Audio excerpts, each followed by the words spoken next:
नमस्कार, उठो जागो में आप सभी का बहुत बहुत स्वागत है। मैं हूं आपके साथ सुमेधा। दोस्तों नमस्कार, मैं हूं तेजेंद्र। उठो जागो में आपका बहुत बहुत स्वागत है। हाजिर है उठो जागो का एक नया एपिसोड लेकर। दोस्तों, ऐसा अक्सर होता है ना कि हम लोग अपनी जिंदगी में कई बार कुछ ऐसे काम कर रहे होते हैं जिसके लिए हम लोग बने नहीं होते हैं, हम लोगों का कोई मतलब नहीं होता है उनसे, बस हम लोग बाय चांस उस लाइन में आ जाते हैं और वो काम हमें करने पड़ते हैं।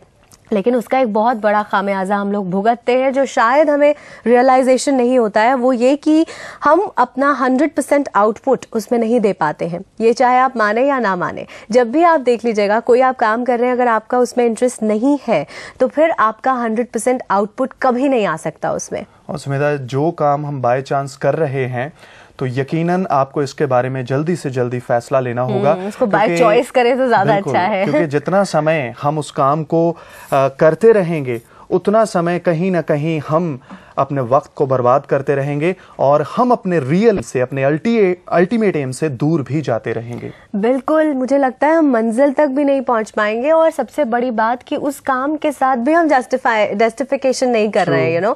हम लोग अपने टैलेंट को भी मार रहे हैं, उस काम के साथ भी जस्टिफिकेशन नहीं हो रहा। And at the same time जो हमारा डेस्टिनेशन है या जो मंजिल है उस तक हम कभी पहुंच नहीं पाएंगे। चलिए, तो एक काम हमें आज से ही करना होगा।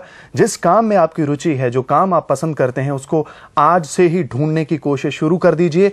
और यकीन मानिए, हो सकता है आपको ये काम ढूंढने में थोड़ी सी दिक्कत आए और पिछला काम छोड़ने के लिए आपको थोड़ा सा समय लगे, मगर आप आज से ही कोशिशें शुरू कर देंगे तो यकीनन कोई ना कोई रास्ता तो निकलेगा। और हमारी कोशिशों को सार्थक करने के लिए, उनको एक गाइडेंस देने के लिए डॉक्टर पांड्या हमेशा हमारे साथ होते हैं। आइए उनके पास चलते हैं और जानते हैं आज का विचार।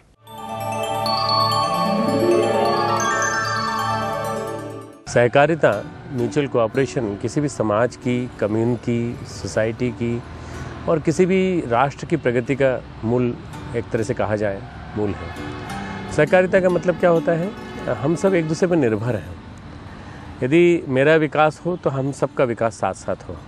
हम कभी ऐसा नहीं कर सकते कि कोई एक छोटा सा एक वर्ग जो है वो रहे वंचित और दूसरा वर्ग जो है उसको ज़्यादा मिलता चला जाए। चाहे आर्थिक दृष्टि से, चाहे सामाजिक दृष्टि से, चाहे पारिवारिकता की दृष्टि से देखा जाए तो सहकारिता का मतलब होता है कि सबको एक साथ मिले, सहकार, सबका सहकार। म्यूचुअल सिम्बायोसिस के बेसिस पे ये पूरा सोसाइटी चल रही है, ये समाज चल रहा है। और अगर हम इसे अपने आप को हम इससे अलग रख के देखना चाहेंगे तो शायद कभी नहीं देख पाएंगे, क्योंकि म्यूचुअल कोऑपरेशन के बिना कुछ नहीं हो सकता। तो एक बहुत ही सुंदर विचार डॉक्टर प्रणब पांड्या का। बिल्कुल, हमेशा की तरह एक और खूबसूरत विचार आज आपकी जिंदगी में शामिल हो चुका है। जरूरत है तो इस पर अमल करने की। और इसी के साथ हम आगे बढ़ते हैं और मिलवाते हैं आपको आज के खास मेहमान से। अक्सर हम खूबसूरत तस्वीरों का सफर तय करते हैं क्योंकि तस्वीरों में बहुत कुछ बयां किया जाता है, उनके अंदर रंग होते हैं, बहुत सारी थीम्स होते हैं, बहुत सारी बातें कही जाती हैं। और आज हमारे साथ बहुत ही वर्सेटाइल पेंटर स्टूडियो में मौजूद हैं। बहुत कम ऐसे कलाकार होते हैं जो अपनी भारतीय संस्कृति से इतने जुड़े होते हैं कि उसे लोकप्रिय बनाने के लिए अपनी कला को माध्यम बनाते हैं। ऐसी ही एक कलाकार हैं प्रतिभा सिंह, जो दिल्ली की एक जानी मानी चित्रकार हैं। हिंदू मंत्रों को इस तरह पेंटिंग में उतारना प्रतिभा की खासियत है। प्रतिभा के चित्रों में होता है आधुनिकता का समावेश। कई प्रदर्शनियों में भाग ले चुकी प्रतिभा सिंह अपनी संस्कृति को जिंदा रखने के लिए कई नए एक्सपेरिमेंट्स कर रही हैं। तो आइए मिलते हैं प्रतिभा सिंह से। मिलकर स्वागत करते हैं प्रतिभा सिंह जी का। प्रतिभा जी नमस्कार। नमस्कार प्रतिभा जी, कैसी हैं आप? बस बढ़िया। कितनी कलरफुल लग रही हैं आप इस समय। Thank you. तो इसी से पता चलता है कि आपकी जिंदगी में कितने रंग हैं। बिल्कुल। कैसा लग रहा है आपको प्रज्ञा में आकर? बहुत अच्छा लग रहा है प्रज्ञा में आकर के, और आप लोगों से मिलके बहुत अच्छा लग रहा है। Thank you so much. हमें भी बहुत अच्छा लग रहा है कि आज फाइनली आप यहाँ आ पाई हैं। हम आपकी तस्वीरों के बारे में आज बहुत सारी बातें करने वाले हैं, जितनी भी एग्जीबिशंस, क्योंकि एक लंबा अनुभव आपके साथ चल रहा है। लेकिन उससे पहले एक छोटा सा ब्रेक हमें लेना है, तो एक छोटा सा ब्रेक ले लेते हैं। आप लोग कहीं मत जाएगा। Will be right back after this break.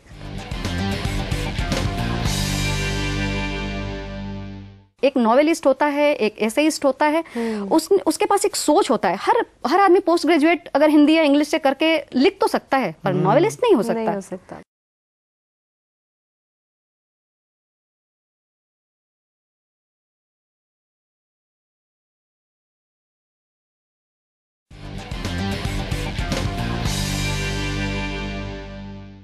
स्वागत है दोस्तों आपका उठो जागो में। और आज हमारे साथ हैं प्रतिभा जी, जो कि एक बहुत ही जानी मानी पेंटर हैं और बहुत सारी एग्जीबिशंस उनकी लग चुकी हैं और तस्वीरों की दुनिया में हमेशा कुछ ना कुछ नया वो कर रही हैं। प्रतिभा जी, सबसे पहला सवाल आपसे यही है कि प्रतिभा ने अपना जो टैलेंट है, अपनी प्रतिभा है, वो सबसे पहले कब रिकॉग्नाइज की खुद? शायद मैं बचपन से ही, और ये आर्ट और पेंटिंग्स के काम करती रहती थी।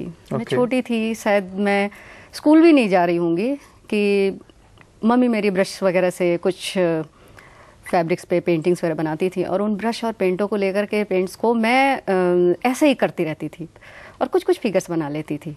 तो लोग कहते थे कि कितना अच्छा, ये अभी लिखना नहीं आता, पढ़ना नहीं आता, और ये कलर से खेल रही है या जो कुछ भी। यूजुअली बच्चे तो दीवारें सबसे पहले दीवारें सबसे रंग, वो भी मैंने किया है। अच्छा।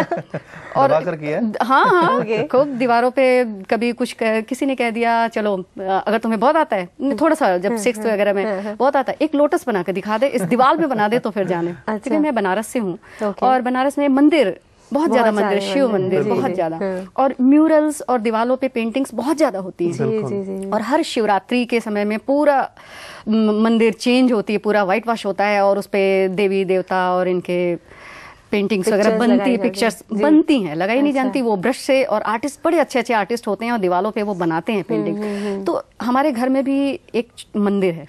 अच्छा। मम्मी पापा और एक मंदिर है हमारे घर में, वो भी हर शिवरात्रि को ऐसे ही होता था और उस पे पेंटिंग्स होती थी जी। उसमें भी मैं बहुत, जब कलर्स बचते थे तो मुझे बहुत अच्छा लगता था। इतने इतने डिब्बियों के कलर मैं चुरा चुरा के रखती थी कि बचे। अच्छा। और मैं इसको फिर जितने भी कोई भी चीज होता था उसको मैं पेंट करती रहती थी। जाहिर सी बात है कि बहुत सारी शरारतें भी आपने की होगी। कोई ऐसी शरारत आपको याद आ रही है जब आपको खूब डांट पड़ी हो कि प्रतिभा ये क्या कर दिया? कुछ याद आ रहा हो बचपन का? बिल्कुल बिल्कुल, बहुत शरारतें करते थे। और बचपन में हम 3 बहन और एक भाई है हमारे। और हम लोग हमेशा खेलते वेलते रहते थे। पर इसको शरारत क्या कहे, एक्सीडेंटल ही कुछ था कि हम भाई बहन सारे खेल रहे थे और एक रस्सी का झूला हल्का सा लगा करके और हम सारे झूल रहे थे उसमें। उसके बाद मेरा ब्रदर बहुत छोटा था, उसको हमने यूं पेट के बगल उस पे डाला और झूला करना शुरू कर दिया। उसको पता नहीं कहाँ चोट लगी, क्या हुआ, उसका बिल्कुल सांसें वासें रुक गई उसकी और वो नीला सा पड़ने लगा। रियली बहुत डांट पड़ी थी। मम्मी पास में ही थी, वो दौड़ करके तुरंत उसका ट्रीटमेंट हो गया, वो ठीक हो गया। पर रियली डांट तो बहुत पड़ी थी। प्यार करते करते कुछ और हो गया। आपने तो मतलब इंटेंशनली कुछ नहीं किया था। खैर, ये तो बचपन की कुछ यादें हैं जो वाकई पूरी जिंदगी याद रहती है। लेकिन आप जब ये शुरुआत जैसे घर से हुई तो finally when did you recognize your talent, या पेरेंट्स ने आपको इनकरेज किया और कब कहा कि ओके प्रतिभा, शायद तुम्हें ये टैलेंट है, इसे बढ़ाना चाहिए आगे? हाँ, इनफैक्ट पेरेंट्स ने तो मैंने कहा मैं बनारस से हूँ, वहाँ थोड़ा, और मैं राजपूत हूँ, तो वहाँ ये है कि पढ़ना लिखना जरूरी है, आर्ट पढ़ाई में नहीं माना जाता था, ज्यादा तवज्जो नहीं। तो उनको ये लगता था गंगा के घाट पे जितने भी चित्रकार या आर्टिस्ट हैं वो घूमते हैं फटे हाल और झोला लटका के, और मैं ये नहीं देखना चाहता कि तुम जो है मतलब इस हाल में तुम टाइप बन जाओ। हाँ, तुम ऐसे, मतलब यही कॉन्सेप्ट एक यही था आर्टिस्ट का।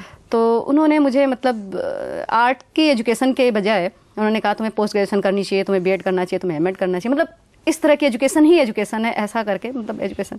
लेकिन जब मैं शादी हुई मेरी, उसमें मेरे मतलब मैं पापा को ऐसा अंदर से, क्योंकि जब मेरा शो हुआ तो उन्होंने इस चीज़ को फील किया और उन्होंने कहा, पूरे मेरे ओपनिंग में उन्होंने ये कहा कि मुझे नहीं पता था कि इसने जो ठाना वो ऐसे करके दिखाएगी, और उनको बड़ा गिल्टी फील हुआ इस चीज़ का। जबकि बहुत, मेरे पापा बहुत प्यारे हैं, मतलब उन्होंने हमेशा ध्यान दिया है हमारे पसंद को। शायद उन्होंने हमारे भलाई के लिए, वो उनके हिसाब से यही भलाई थी और उन्होंने ऐसा किया। उस समय जो ठीक लगा वो उन्होंने किया। जाहिर सी बात है, वो कुछ चीजों को सोच कर चलते हैं कि बच्चे सुखी रहें, सिक्योर रहें, सेफ रहें, एक जॉब अच्छी सी हो, कम से कम एक कमाई का सोर्स हो। तो मैं भी एक सोच होता है ना, तो प्रोबेबली पेरेंट्स को लगता है बच्चे आत्मनिर्भर हो जाए, उसके बाद फिर जो